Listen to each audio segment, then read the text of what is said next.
Welcome to the October 2017 Star Wars News Roundup, where we cover all the major movie, canon, and gaming news of the month. Starting with The Last Jedi, a new trailer and poster were released for the film on October 9th, and tickets went on sale at the same time.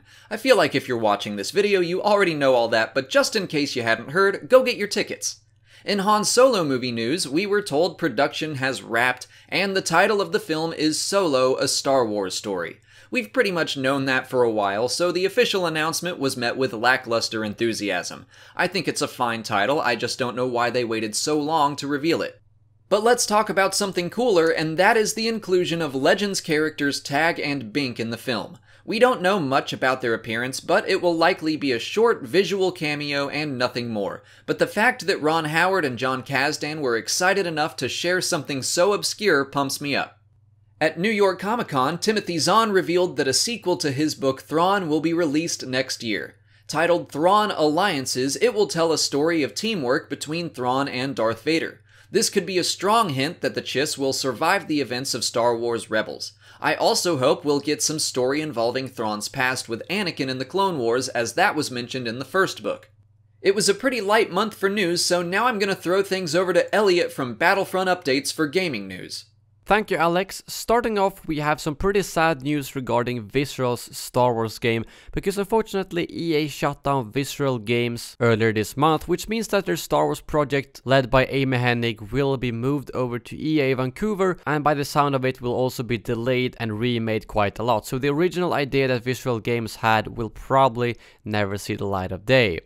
A lot of people were obviously mad at EA for this decision, and about a week after this announcement, a really good Kotaku article came out where they basically investigated from the start to finish what went wrong with Visceral's game. And there was a lot of factors involved. Everything from the development team not doing their job properly, Amy Hennig clashing with some of the designers, EA not giving them enough resources, and a lot of other things, which eventually meant that the game had to be shut down because it would have cost over $100 million to make with the current scope, and that means they would have had to sell an unrealistic amount of copies. Moving on to some Galaxy of Hero news, EA posted a Road Ahead article earlier this month where they announced that Territory Wars was coming, which is a guild versus guild battle, that we're getting the first Last Jedi character sometime before the movie hits, and that it will be a character that people know of already but with a new look. So I'm assuming maybe old Luke or something like that. And Thrawn's ship was also added this month to the game, along with quite a lot of other updates. It's a game that they very consistently have new updates for, which is good to see.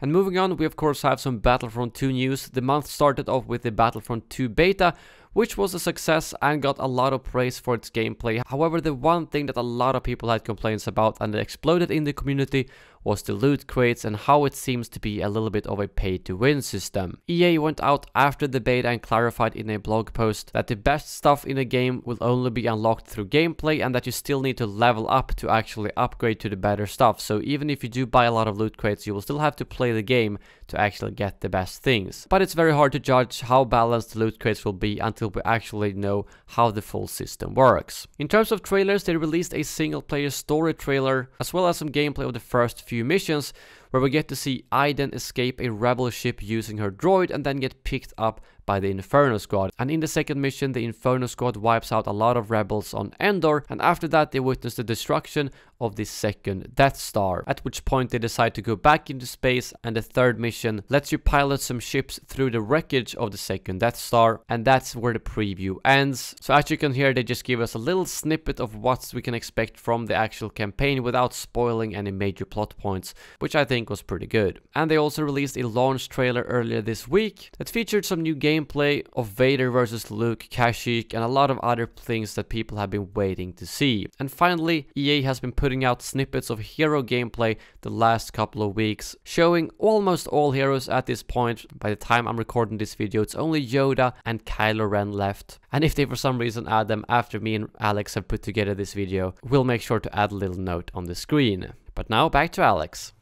Thanks, Elliot. If you want to keep more up to date with Star Wars gaming news every day, subscribe to Battlefront Updates, who provides daily videos about all Star Wars games, not just Battlefront. But that's it for October. The Star Wars News Roundup will return December 1st to cover everything that goes on in the month of November. Until then, please like this video, subscribe to the channel, follow me on Twitter, Instagram, and Facebook, and consider checking out my Patreon page. As always, thanks for watching, and may the Force be with you.